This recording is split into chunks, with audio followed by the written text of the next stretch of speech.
le protocole est respecté, hein. Voilà.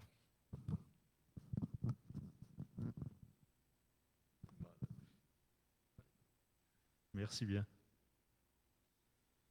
Voilà, bonsoir frères et sœurs. Merci à Cyril, votre pasteur, de m'avoir invité. En fait, j'avais envoyé un mail au pasteur pour rappeler qu'il pouvait acheter des pralines pour Noël, etc. Et Cyril m'a dit, mais enfin bon, si on a les pralines, c'est bien. Si tu viens avec, ben, c'est mieux, quoi. Alors j'ai dit, ben, ok, d'accord. Donc il m'a dit, ben, écoute, il y a un culte le samedi soir et puis le dimanche matin. Ben, je dis, allez, on y va. Donc je suis venu avec les pralines qui sont derrière. Par où on passe? Ah oui, par là. Voilà. Mais je suis venu tout seul. Annabelle est restée à la maison. Vous savez, on a la maman, on a sa maman qui a 83 ans presque. Hein, donc on ne peut pas la laisser comme ça. Hein. Et puis j'ai demandé à un résident s'il voulait venir. Alors au début, oui. Je dis comme ça, tu pourras tenir le stand des pralines. Et puis je dis, mais si après tu peux donner un petit mot de témoignage pour dire, ah, il n'y avait plus personne. Il se renvoyait la balle et dit, non, c'est toi, non, non, mais vas-y, toi, tu es plus habitué. Enfin bon. Et dans le coup, personne ne m'a accompagné. Alors donc, je compte sur Véronique qui tiendra le stand. Hein, voilà. Et puis, je vais vous faire part des nouvelles. Là, donc, on avait édité un bulletin. Donc, c'est vrai, comme dit votre pasteur, ben, il a fallu s'adapter. On avait prévu cette année des portes ouvertes qui n'ont pas eu lieu. On avait prévu l'anniversaire des 20 ans. Ça fait 20 ans qu'on est à Montferrat. Ben, on n'a pas pu faire l'anniversaire. Mais bon, on a fait un bulletin où on donne des nouvelles, des statistiques, les 20 ans qu'on a passés aux collines. Voilà, donc on a accueilli, depuis 20 ans, on a accueilli 186 résidents hein, qui sont passés. Ils viennent principalement de la région PACA. Hein. Mais on en accueille, vous verrez, un peu de toute la France. Vous avez une carte de France qui vous donne l'origine géographique des résidents. Et puis, donc vous verrez les âges, les sorties, d'où ils viennent, etc. Le témoignage aussi d'une sœur d'un des résidents qui n'est pas chrétienne, mais qui a été touchée par l'œuvre que Dieu a fait dans la vie de son frère. Et elle dit, c'est un miracle. C'est un miracle. Hein, et ce garçon, Brice, hein, s'est engagé avec le Seigneur. Aujourd'hui, il travaille et il va faire avec nous la semaine prochaine un enregistrement. On va faire une petite émission par Zoom où il va porter son témoignage. Il y a une journaliste qui va interroger deux résidents, puis qui va demander des nouvelles de notre maison, de notre fonctionnement, etc. Et puis ce sera sur Facebook.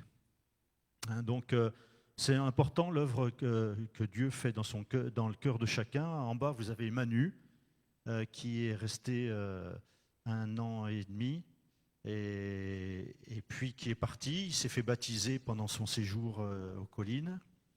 Et puis, bon, ben, tout va bien. Hein, merci Seigneur. On est content quand il y en a qui font des bons choix. Hein. C'est important. On peut donner tout ce qu'il faut pour euh, que la personne réussisse, mais il y a la responsabilité de la personne, le choix de la personne. On peut avoir reçu la meilleure éducation de nos parents, et pourtant, ben, il y a des choix qui sont pas à la hauteur de ce que les parents auraient souhaité. Pourtant, on se dit, mais qu'est-ce qu'on a raté? Il y a des parents qui se remettent en question, mais qu'est-ce qu'on a raté? Pourquoi notre fils est tombé dans l'alcool? Et pourquoi il est tombé dans la drogue? Est-ce qu'on ne lui a pas donné? Il y en a qui viennent d'un milieu où le foyer est complètement dysfonctionnel. On va se dire, bon, mais le foyer ne fonctionne pas bien, il y a déjà de l'alcool, il y a de la violence. On va dire, bon, mais c'est la conséquence.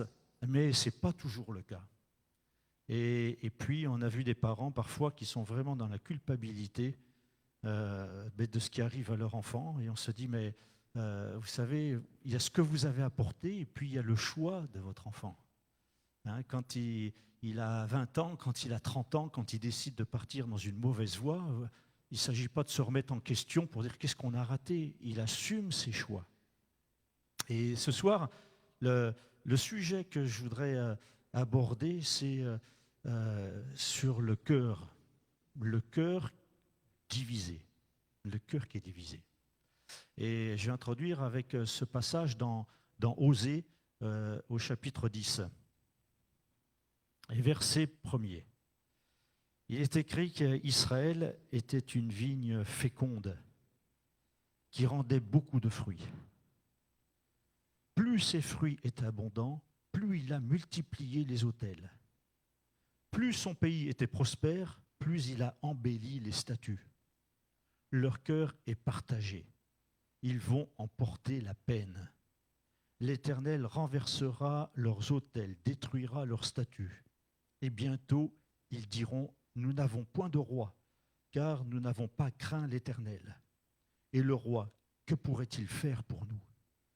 Il prononce des paroles vaines, des serments faux, lorsqu'il conclut une alliance. Aussi, le châtiment germera comme une plante vénéneuse dans les sillons des champs.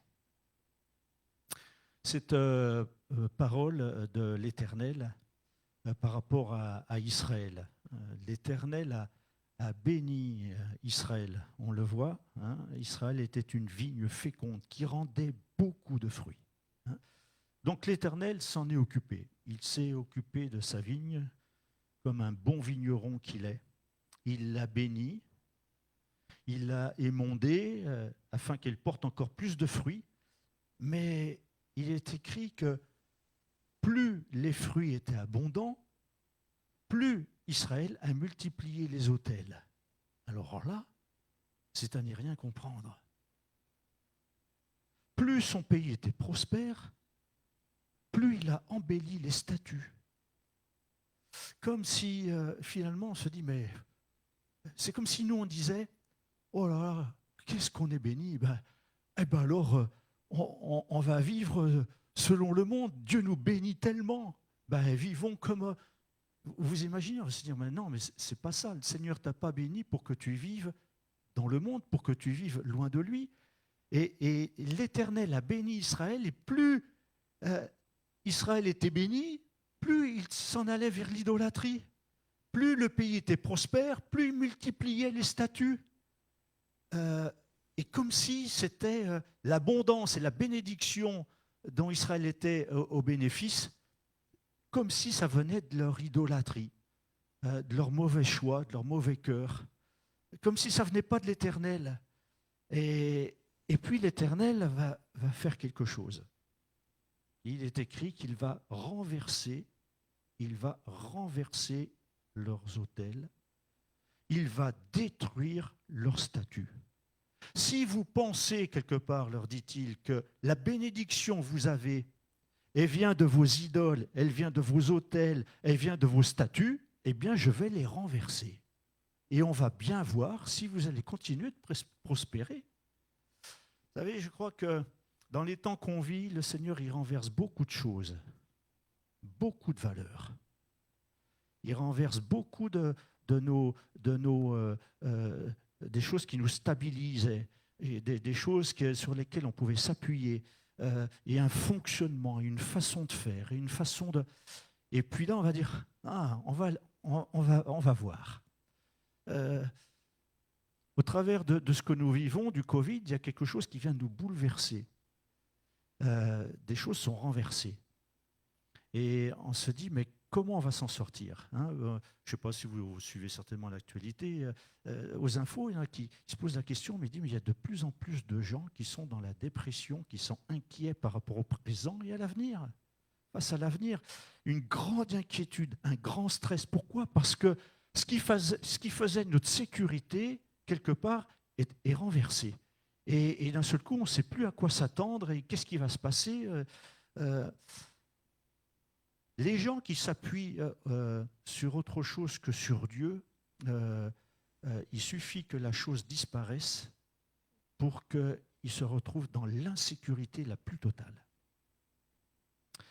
Et on voit en fait dans ce passage ce qui est la cause d'un tel comportement. Dieu bénit, eux, ils vont vers des autels, ils font des sacrifices, ils embellissent les statues. Plus l'Éternel les bénit, plus ils font ce que Dieu ne veut pas. Pourquoi?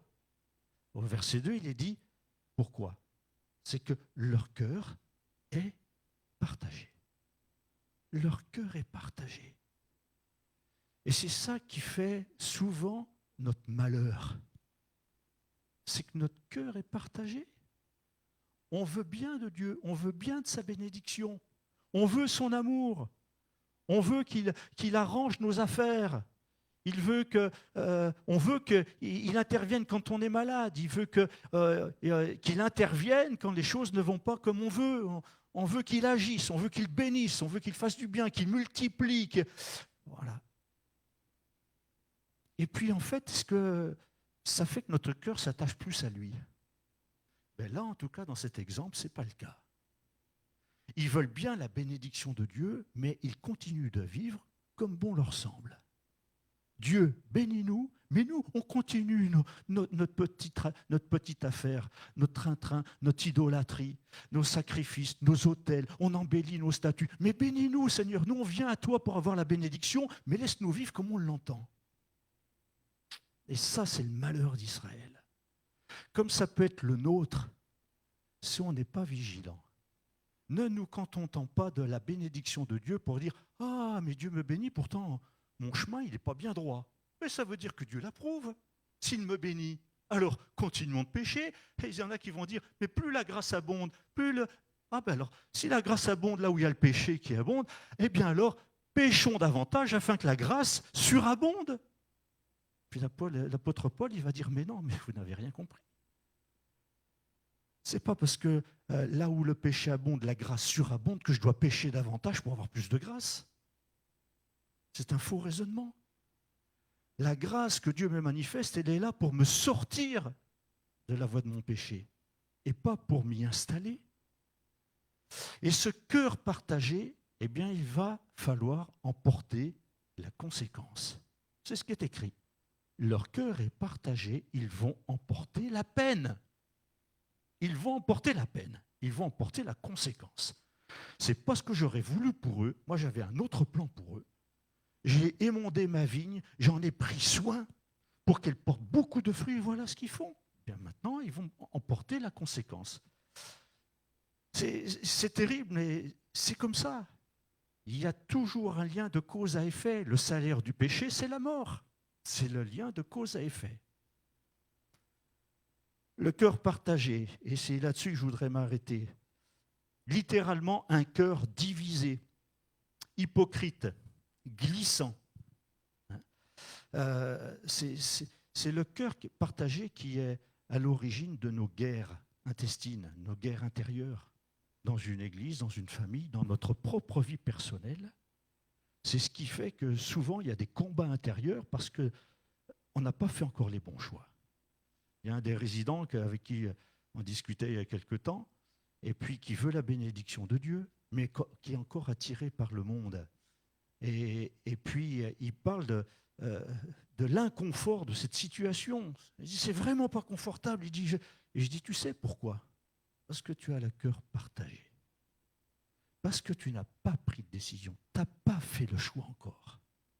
Tu veux bien de Dieu, sa bénédiction, mais quelque part, tu as encore envie de vivre selon le monde, selon tes plaisirs. Tu as un choix à faire et un choix que tu ne fais pas. Tu veux les deux. Tu veux la bénédiction de Dieu et tu veux vivre comme tu veux. Mais ce n'est pas comme ça. Le Seigneur a dit, si tu veux venir après moi, eh bien voilà. Il va falloir que tu renonces jusqu'à ta propre vie. Ah ouais? Ah ben non, alors là, moi je veux bien te suivre, Seigneur, mais enfin, voilà. Et le problème, il est là, c'est que on veut bien suivre le Seigneur, mais on se dit, mais quand même, Seigneur, laisse-moi garder quand même des petites choses de ma vie d'avant. Vous savez, quand le jeune homme riche, il vient, c'est un exemple d'un cœur partagé. Il veut suivre le Seigneur, il suit les commandements de Dieu, il les suit, et depuis son enfance, il suit. Et Jésus ne va pas lui dire, non, non, c'est pas vrai. Il dit, non, non, il dit rien, Jésus l'aime. Dès ma jeunesse, je suis les commandements la loi, oui, tu aimeras le Seigneur ton Dieu, tu ne voleras pas, etc. Oui, Seigneur, ces commandements, je les suis depuis ma jeunesse. Puis le Seigneur, il va lui dire, oui, mais il te manque une chose, une. Une qui fait que tu as un cœur divisé, tu as un cœur partagé. Peut-être qu'il ne voit pas encore le problème. Et le Seigneur va lui dire, eh bien, tu vends tes biens et ce que tu récolteras en argent, tu le donnes aux pauvres. Puis viens et suis-moi. Tu auras un trésor dans le ciel. Et là, c'est là que le jeune prend pleinement conscience de son cœur divisé. Pas avant. Avant, quelque part, il est pratiquement sûr d'entrer, mais il y a quand même un doute, puisqu'il vient quand même au Seigneur en disant « Que me manque-t-il » Il sent bien que tout ce qu'il fait, il manque quelque chose. Ben oui, il te manque quelque chose, mais en fait, c'est le cœur entier qui te manque. Le cœur entier pour Dieu. Que me manque-t-il? Que faut-il que je fasse? Ben, le Seigneur, il lui dit. Et là, il ne peut pas faire ce que le Seigneur lui demande. Parce que dans son cœur, il n'y a pas un autel, il n'y a pas une statue, il y a carrément un Dieu. L'argent, l'amour de l'argent, c'est son Dieu. Il se dit, mais je peux tout acheter avec l'argent et tu me demandes de renoncer à ce qui fait ma richesse, mon bonheur. Et le Seigneur, il dit, mais là où tu vas, tu n'emmèneras rien. Tu laisseras tout sur cette terre. Tu laisseras tout. Un autre exemple dans 2 Chroniques au chapitre 15, quand il y a le roi Asa qui abat les idoles. Alors c'est bien, il abat les idoles. Au verset 16, qu'il réduit en poussière, il les brûle même au torrent de Cédron. Mais il est écrit que les hauts lieux ne disparurent point d'Israël, quoique le cœur d'Asa ait été entier, son cœur entier. Et puis son fils, Josaphat, dans 2 Chroniques au chapitre 20, verset 32, il est écrit que Josaphat marcha dans la voie de son père, Asa, et ne s'en détourna point, faisant ce qui est droit aux yeux de l'Éternel. Seulement les hauts lieux ne disparurent point, et le peuple n'avait point encore le cœur fermement attaché à l'Éternel. Et dans une autre traduction, le cœur fermement attaché, c'est le cœur mou. Le cœur mou, le cœur qui... Il ne s'agit pas d'avoir le contraire, d'avoir un cœur dur, c'est pas ça. C'est le cœur qui ne prend pas ses décisions, qui n'assume pas ses responsabilités. Il n'a pas le cœur fermement attaché, littéralement stable, fixé, déterminé à suivre Dieu. Si nous ne sommes pas déterminés à suivre Dieu, alors nous allons clocher des 2 pieds. Ça ne pourra pas marcher. Notre marche chrétienne n'ira pas bien loin. On sera sans arrêt pris entre les pas vers Dieu, le pas le monde, les émotions. On sera souvent ramassé la petite cuillère parce qu'on aura des moments spirituels quand on sera en présence de Dieu très bien, puis quelques temps après, on sera tout à fait en bas, en complète déprime. Il faut regonfler un bon coup pour que ça remonte et on fait le yo-yo. Mais le cœur n'est pas déterminé dans la voie de Dieu. Souvent, c'est nous-mêmes la cause de ce qu'on vit. On peut mettre ça sur le dos des circonstances, de la société, des événements, de l'actualité, etc. Mais c'est à quoi mon cœur reste attaché?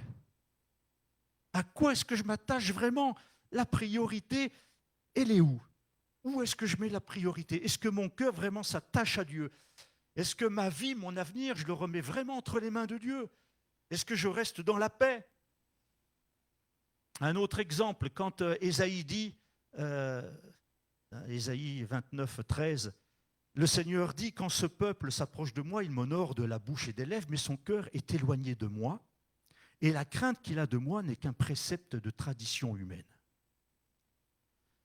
Remarquez cette phrase, la tradition, la tradition. La crainte qu'il a de moi, c'est qu'un précepte, c'est qu'un commandement, c'est qu'une tradition humaine. En fait, c'est comme si la crainte de Dieu se résumait à un commandement. Ah ben, il faut craindre Dieu parce que c'est lui qui le dit, c'est un commandement. Mais quand il me donne le commandement, voici le commandement que je vous donne. Aimez-vous les uns les autres. Mais est-ce que j'aime mon prochain parce que c'est un ordre? Est-ce que j'aime mon prochain uniquement parce que c'est un commandement? J'obéis à la loi, mais est-ce qui c'est qui obéit à la loi parfaitement pour dire oui, j'aime mon prochain comme moi-même? Oh là là, mais oui, mais c'est un commandement. Mais l'amour, c'est pas l'affaire d'un commandement, c'est l'affaire du cœur. J'aime avec le cœur, c'est pas parce que la loi me dit tu aimeras. Mais les gens, quand ils avaient appris la loi, il est écrit oui, Jésus va leur dire vous avez appris œil pour œil, dent pour dent. Mais moi, je vous dis, aimez vos ennemis. Donc on peut apprendre d'une chose. Il y a des choses qu'on sera beaucoup plus enclin à faire. Haïr nos ennemis, œil pour œil, dent pour dent, il n'y a pas de problème. Mais aimer son prochain comme soi-même, faire du bien à ceux qui nous maltraitent, prier pour ceux qui nous détestent. Mais, non, mais Seigneur, non, mais il y a une limite. Oui, mais c'est un commandement. Ah, si c'est un commandement, alors j'obéis au commandement. Mais Seigneur, ce n'est pas le commandement. On voit bien la crainte que le peuple avait d'Israël. C'était quoi? Il est écrit, ce n'est qu'une une histoire de précepte, de commandement, d'une tradition humaine. La crainte qu'il a de moi n'est qu'un commandement. Mais son cœur n'y est pas. La preuve, ce peuple s'approche de moi, il m'honore de la bouche, mais son cœur est éloigné de moi. Ils me suivent par un commandement. Mais qui peut suivre Dieu juste avec un commandement? C'est impossible. On avait toute la loi, ce n'était pas un commandement. On en avait 10.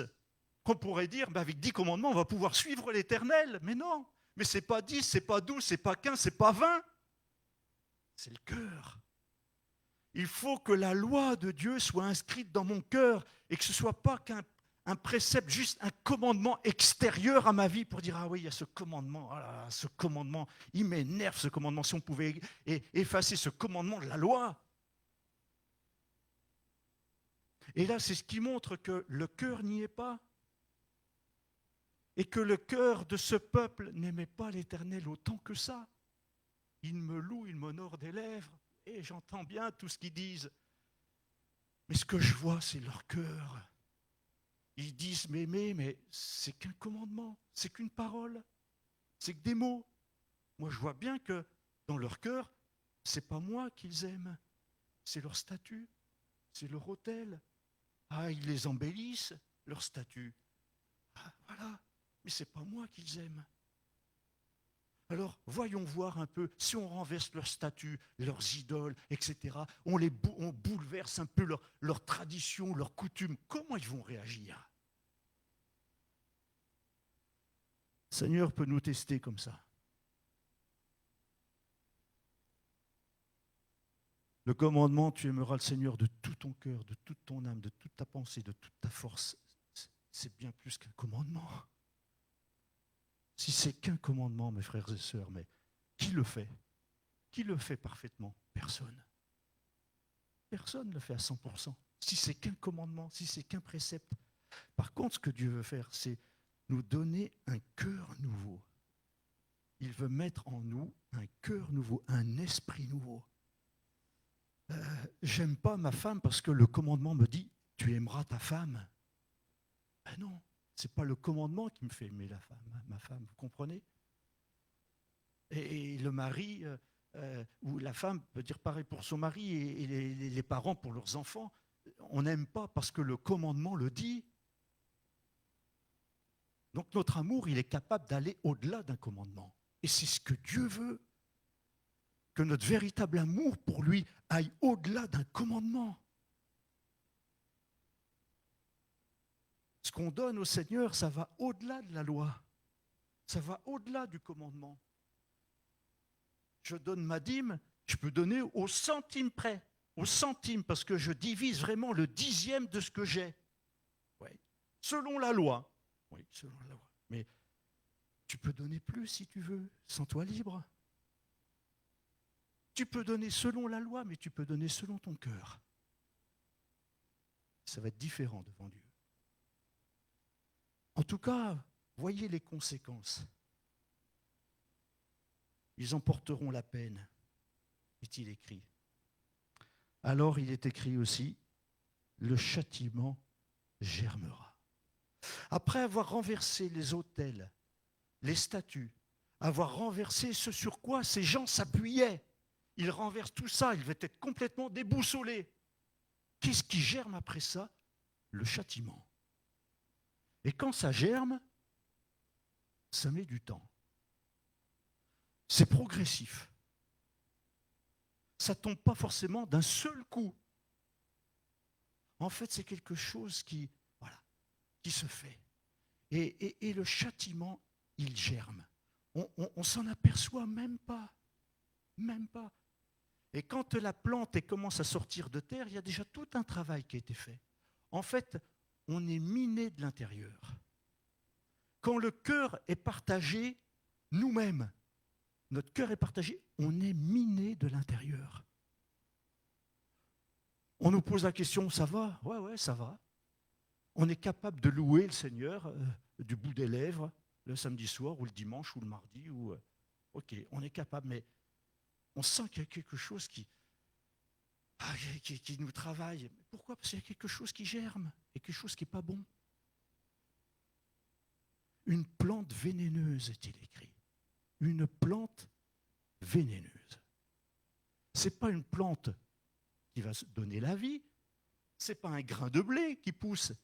Le châtiment germe comme une plante vénéneuse. Et en fait, il y a, dans la traduction Osterwald, il précise, cette plante vénéneuse, c'est en fait la ciguë. La ciguë, c'est un poison mortel qui était donné par les Athéniens pour les condamner à mort. Afin d'abréger leur souffrance, ils donnaient la ciguë. Et en fait, quand le Seigneur dit « le châtiment germera comme une plante vénéneuse », en fait, c'est vraiment du poison.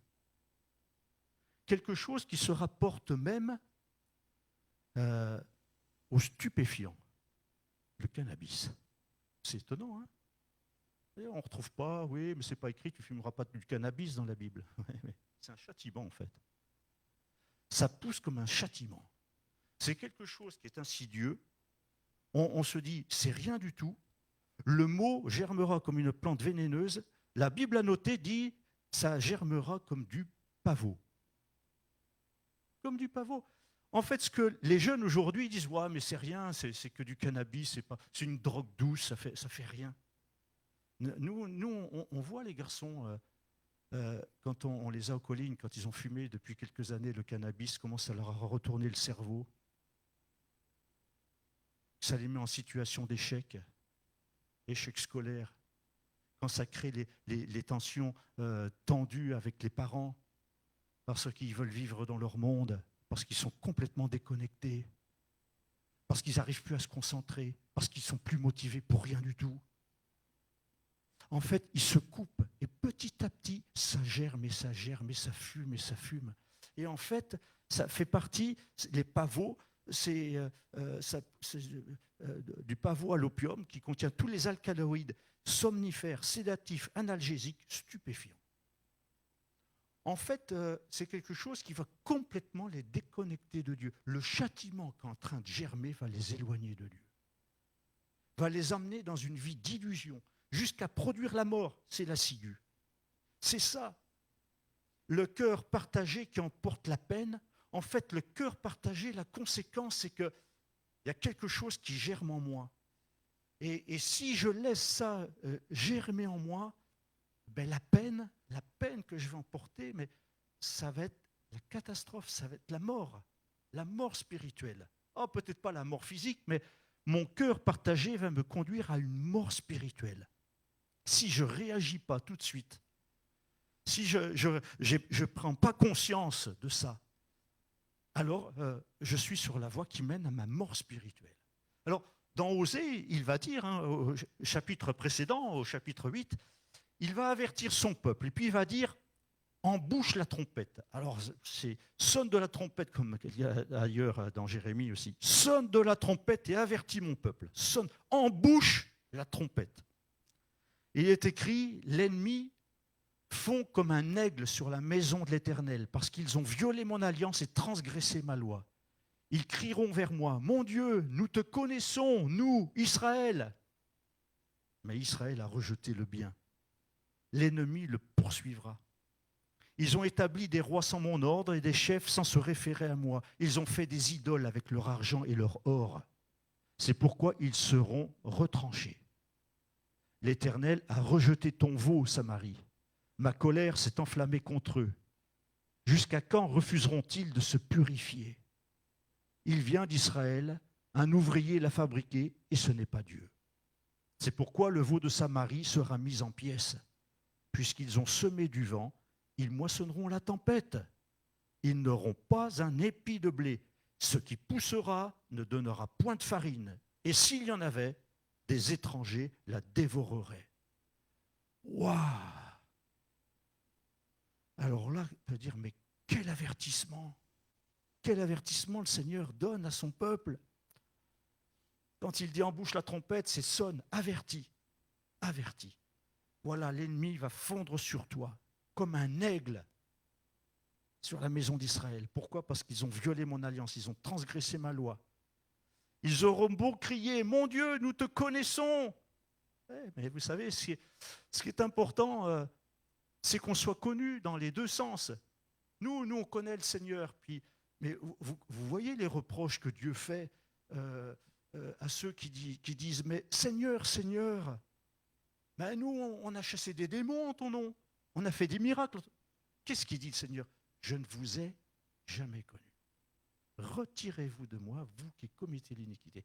Qu'est-ce qu'il va dire aux vierges folles qui viendront frapper? Ouvre-nous. Il dit, mais je ne vous connais pas.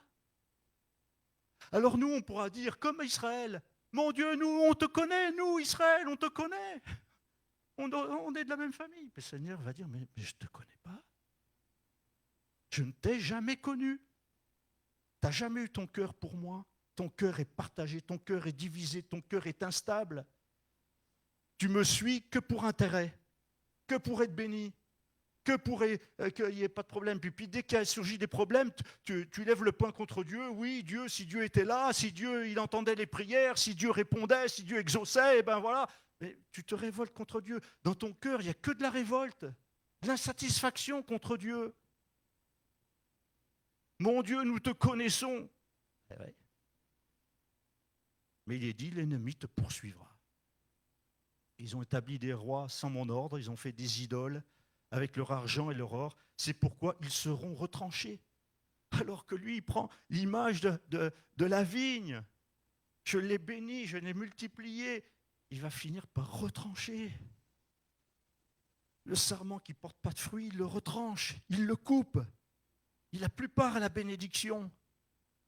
Et la colère de l'Éternel finit par s'enflammer. Ils excitent la colère de Dieu. Et puis ils finissent par récolter la tempête. Ils ont semé du vent, ils récoltent la tempête. Quelque chose de terrible. Alors la solution, pour terminer, la solution, mais c'est de faire le bon choix. C'est-à-dire qu'il faut que je sache qu'est-ce que je veux. Mais qu'est-ce que je veux au fond de moi? Qu'est-ce que je veux au plus profond de moi? Qu'est-ce que je veux?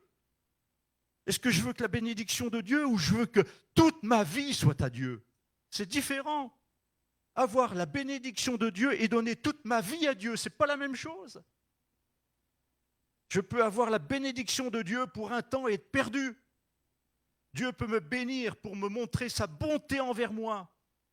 Et oui, mais si je ne lui donne pas ma vie, je suis perdu. Vous savez, le Seigneur, il fait pleuvoir sur les bons et sur les mauvais. Il fait briller son soleil sur les justes et les injustes, pour dire tous ont part à la même bénédiction. Oui, mais qu'est-ce qu'on fait après? Qu'est-ce qu'on fait? Le choix de notre cœur, c'est notre responsabilité.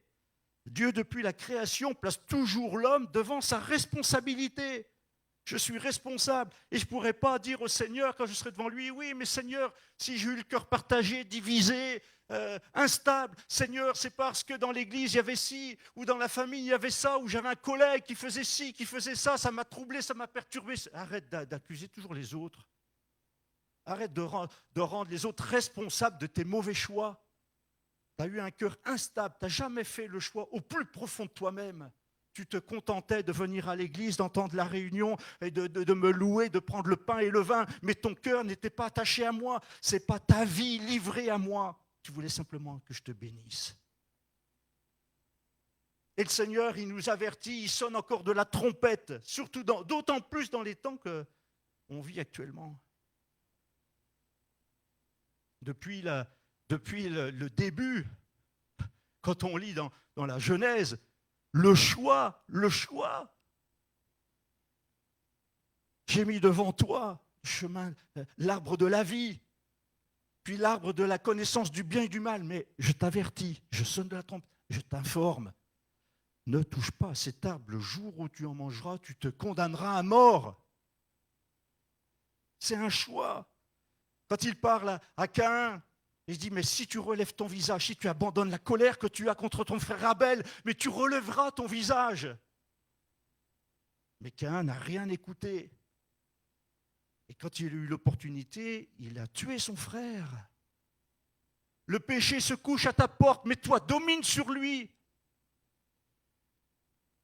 Ne te laisse pas vaincre par le mal, mais surmonte le mal par le bien. On a ce choix à faire, et d'autant plus dans ce qu'on vit. Je vis l'Église d'une autre manière depuis ce confinement, pas vous. Ça donne un autre regard. Ça donne un autre regard, et c'est là qu'on s'aperçoit que l'Église, ce n'est pas seulement le rassemblement dans 4 murs. J'appartiens à l'Église de Christ avant d'appartenir à ces 4 murs. Ces 4 murs ne sont rien. Ils ne seraient pas là, mais on serait ailleurs. Et le Seigneur me dit, mais tu t'attaches à quoi? Au temple? Aux 4 murs? Au rassemblement? À quoi est-ce qu'on s'attache? Qui est-ce qu'on suit? Qu'est-ce qu'on suit? Une tradition évangélique? On suit des préceptes humains? On suit une coutume? Qu'est-ce qu'on suit? À quoi mon cœur est-il attaché? Vraiment? Je peux être attaché qu'à une forme de vie chrétienne, sans être dans la vie chrétienne. Il place, c'est pas comme seulement du temps de Deutéronome, quand il dit « J'ai mis devant toi le chemin de la vie qui mène à la vie, le chemin de la mort qui mène à la mort ». Mais c'est depuis toujours. Et ce choix, on a encore à le faire. Quand il est parlé dans Matthieu 7 du chemin spacieux qui mène à la perdition et du chemin étroit et resserré qui mène à la vie éternelle, j'ai un choix à faire. C'est le même dilemme. Une vie dissolue ne conduira qu'à la ruine. C'est toujours le lien de cause à effet. Le vrai problème, c'est quoi? L'obéissance et la soumission. Semer selon la justice, moissonner selon la miséricorde, est-il écrit dans Osée 10, verset 12. Défrichez-vous un champ nouveau. Il est temps de chercher l'Éternel jusqu'à ce qu'il vienne et répande pour vous la justice. Et ce verset 12, il est vraiment en contraste avec le verset 13. Le verset d'après dit « Vous avez cultivé le mal, moissonné l'iniquité, mangé le fruit du mensonge, car tu as eu confiance dans ta voix. Tu as eu confiance dans ce que tu faisais. » Voilà. Alors il nous dit, ben voilà, tu choisis, soit tu sèmes selon la justice, tu moissonnes la miséricorde, tu te défriches un champ nouveau. Il est temps que tu cherches l'Éternel pendant qu'il se trouve, jusqu'à ce qu'il vienne. Cherche l'Éternel. Ou alors tu continues de cultiver tes mauvaises pensées et ton iniquité. En tout cas, il faut se préparer. Quand il est écrit « semer, récolter », forcément, si je sème ce qui est droit, ce qui est juste, ce qui est authentique, ce qui est vrai, alors je récolterai aussi ce qui correspond à ce que j'ai semé. Je ne peux pas récolter autre chose que ce que j'ai semé. Je dois me défricher un champ nouveau. Défricher, c'est quoi? C'est arracher les mauvaises herbes. Si mon cœur est partagé, qu'il y a des mauvaises choses, il faut que je les arrache. Les mauvaises herbes, que je débroussaille, que je retourne la terre, faire un champ nouveau, un cœur nouveau. Je dois rejeter ce qui est mauvais en moi, mettre dehors tout ça par la repentance.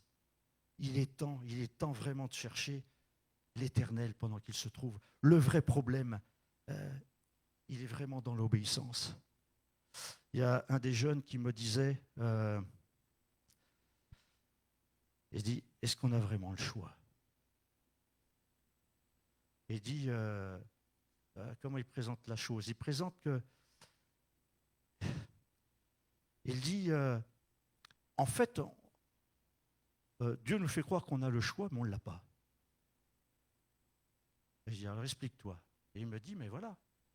Il dit, voilà, tu as le chemin de la vie qui mène à la vie, tu as le chemin de la mort qui mène à la mort. Donc, moi, je veux la vie. Donc, je n'ai pas le choix. Si je veux la vie, je suis obligé de prendre le chemin de la vie. Je dis oui. Donc, il dit, je n'ai pas le choix. Quand il dit choisis, en fait, je n'ai pas le choix parce que je veux la vie. Donc, je suis obligé de prendre le chemin de la vie. Je dis, ben oui. Alors, je dis, attends, ouais, je crois savoir ce que tu veux dire. Après, il reprend cet exemple aussi du chemin large et spacieux qui mène à la perdition, qu'il y en a beaucoup qui le prennent. Et puis le chemin étroit et resserré qui mène à la vie éternelle. Il dit, là encore, on dit, mais il y a un choix. Oui, pour qu'il y ait un choix, il faut qu'il y ait deux voies. Et je dis, ben oui, donc tu fais le choix. Mais il dit, ben non, je ne peux pas faire le choix, puisqu'il n'y en a qu'un qui mène à la vie. Je dis, ben oui. En fait, le vrai problème, c'était qu'il veut avoir la vie tout en suivant le chemin qu'il a envie de suivre. Si on dit qu'il n'y a qu'un chemin qui mène à la vie, il dit, ben oui, ben prends-le. Si je ne le prends pas, je vais à la mort. Donc il dit, on comprend la logique, oui, je n'ai pas vraiment le choix quelque part. On comprend la logique. Et en fait, je lui ai dit, mais en fait, ce que tu voudrais, c'est avoir pour conséquence à ta vie, mener la vie que tu as envie de mener, mais avoir à la fin quand même la vie. Seulement, c'est un choix que tu ne peux pas faire comme ça. Tu ne peux pas mener la vie que tu as envie et d'avoir la vie éternelle alors que tu vis une vie dissolue et dans l'alcool ou dans la drogue ou dans la sexualité. Et puis te dire, mais j'espère bien avoir la vie quand même. Mais tu sais bien que ce n'est pas possible. Il y a toujours le lien de cause à effet. Je ne peux pas... le Seigneur, il dit, mais on ne récolte pas des figues ou des raisins sur un buisson d'épines. C'est pas possible. On reconnaît l'arbre à ses fruits. Et en fonction de ce que tu sèmes, ben, tu récolteras. Et il ne faut pas espérer récolter autre chose d'une autre nature que ce que tu as semé. Donc si tu veux avoir la vie, oui, quelque part, il n'y a qu'un chemin. Mais il faut que tu fasses encore le choix de le prendre. C'est ta responsabilité.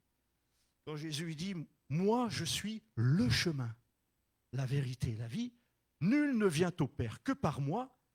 Oui, alors on le choisit ou on ne le choisit pas. Mais si tu veux arriver au Père, à la vie éternelle, ok, on va se dire, oui, tu n'as pas le choix, c'est celui-là qu'il faut prendre. Et le problème, au fond, ça fait appel à quoi? Dire, est-ce que je suis prêt à me soumettre? Est-ce que je suis prêt à obéir? Le problème est là. Le choix de mon cœur, c'est est-ce que je décide d'obéir à Dieu jusqu'au bout de ce que je peux? Au fond de moi, est-ce que je veux vraiment obéir à Dieu et lui remettre ma vie? C'est mon choix. C'est ce qui va faire en sorte que mon cœur ne restera pas divisé, partagé. Je dois faire un choix. Est-ce que je suis le Seigneur de mon plein gré et de tout mon cœur? Ou est-ce que je veux simplement garder des choses de ma vie d'avant et me donner bonne conscience en faisant ce qu'il faut selon la loi, selon les principes évangéliques, où je fais ce qu'il faut, mais mon cœur est quand même partagé. Et là, je vais vivre une vie instable, qui n'est pas réconfortante, pas rassurante, mais tout le temps avec un doute. Tout le temps avec un doute. Et une culpabilité. Pourquoi? Parce que je n'ai pas fait le bon choix encore. Alors, c'est notre décision, c'est notre responsabilité. Le Seigneur a pris soin d'Israël comme un vigneron prend soin de sa vigne. Il a tout fait pour elle, pour qu'elle porte plus de fruits encore. On a vu qu'Israël, eh bien, plus il était béni, plus il multipliait les autels et les idoles. Son cœur n'était pas attaché à Dieu. Que nous ne fassions pas la même chose. Si l'Éternel nous bénit, s'il nous fait du bien, c'est pour que notre cœur s'attache à lui. Et que si nous avons conscience que notre cœur est partagé, que notre cœur est divisé, alors réfléchissons. Réfléchissons. Celui qui sème le vent, est-il écrit, récolte la tempête. Tu récolteras en fonction de ce que tu sèmes. Alors, semons ce qui est bon et éliminons ce qui n'est pas bon dans notre vie. Israël, eh bien, s'est tourné vers le mal et n'a pas fait le bien que Dieu voulait. Eh bien, nous faisons la part des choses. Et que nous disions, Seigneur, vraiment, sonde-moi. Connais-moi, Seigneur. Parce que moi, je connais des choses sur toi, mais pour que ça porte du fruit, Seigneur, il dit, si vous demeurez en moi et que je demeure en vous. Cette connaissance, elle est dans les deux sens. Je ne peux pas simplement dire, Seigneur, je te connais, et puis d'entendre, quand il sera là, dire, mais moi, je ne t'ai jamais connu. Moi, alors là, c'est quelque chose de terrible, ça. Et je dis, mais Seigneur, moi, je vais me tenir devant toi et réfléchir.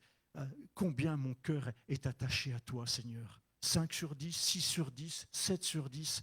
Seigneur, j'en veux plus. Je veux que mon cœur soit davantage attaché à toi. Je veux vraiment te remettre ma vie.